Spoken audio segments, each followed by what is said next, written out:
43,000 tanks के लिए कैसे बनाया था पूरा सिस्टम।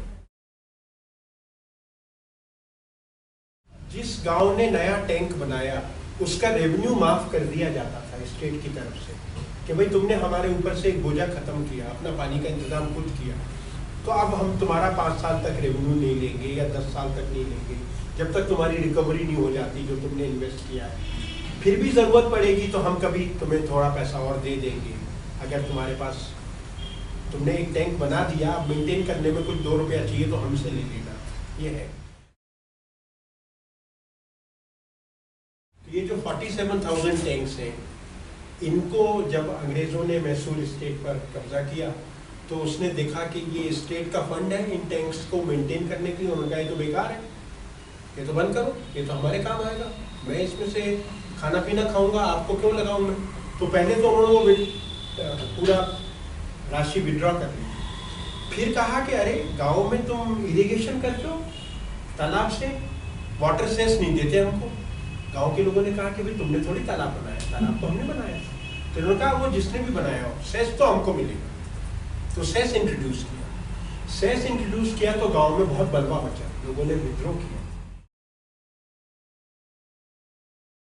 तालाबों के मेंटेनेंस के लिए इन्होंने लड़ाई लड़ी उस समय में। तब सरकार ने एक पब्लिक ग्रीवेंसेस कमेटी बनाई है। फिर उन्होंने कहा कि कमेटी का रिकमेंडेशन है कुछ कि भाई एक PWD डिपार्टमेंट बना दो। PWD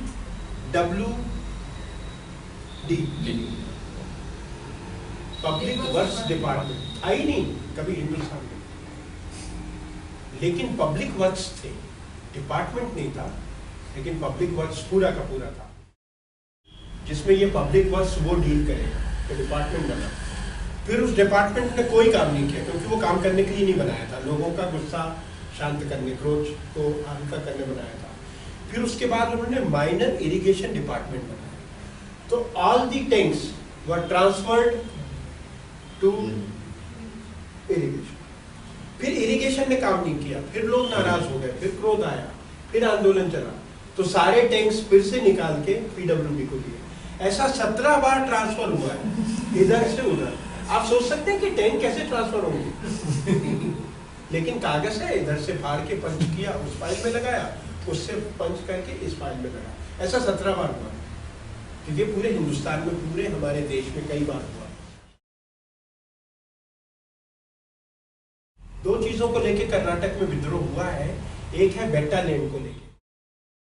नॉर्थ कर्नाटक में एक टेक्निकल टर्म है, जंगल में गांव के लोगों का हक होता था पेड़ काटने के लिए नहीं,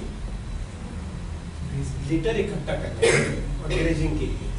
जो पत्तियां गिरती थी, क्योंकि ये सब उस तरह के जंगल है जो सीजन में अपनी पत्तियां नीचे गिराएंगे, वो सब पत्तियां स्वीप करके लाते थे, उसको काउडंग के साथ मिला के उसकी खाद बनाते थे। और सुपारी की कल्टीवेशन में वही मैन्योर डाला जाता था, कोई दूसरा फर्टिलाइजर डालते नहीं थे। तो यदि आपका सुपारी का खेत है तो आपको बेट्टा लैंड का कुछ प्रोपोर्शन मिलेगा।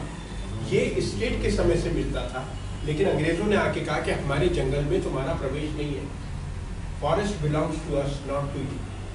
तो लोगों ने बेट्टा लैंड के खिलाफ आंदोलन किया। आज़ादी की लड़ाई नहीं लड़ी, आज़ादी तो यही है कि आप मुझे इस कमरे में नहीं आने दे रहे, ये तो कमरा मेरा है।